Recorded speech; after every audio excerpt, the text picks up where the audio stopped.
ஒரு 40 years lady வந்தாங்க. 1 இயரா ஹெவி ப்ளீடிங் போயிட்டு இருக்கு அப்படின்னு சொல்லி வந்திருந்தாங்க.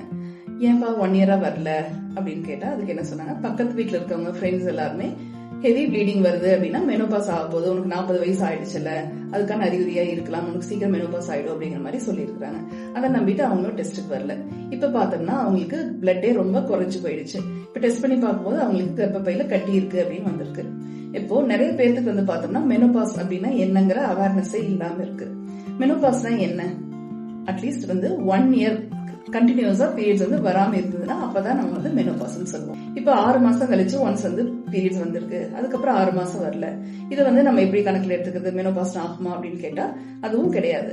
1 இயர் கண்டினியூஸா வராம இருந்தாதான் அது மெனோபாஸ்.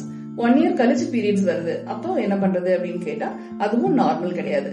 அதைய நம்ம போஸ்ட் மெனோபாசல் ப்ளீடிங் அப்படின்னு சொல்லுவோம். அதுவும் கேன்சருக்கான அறிகுறியா கூட இருக்கலாம்.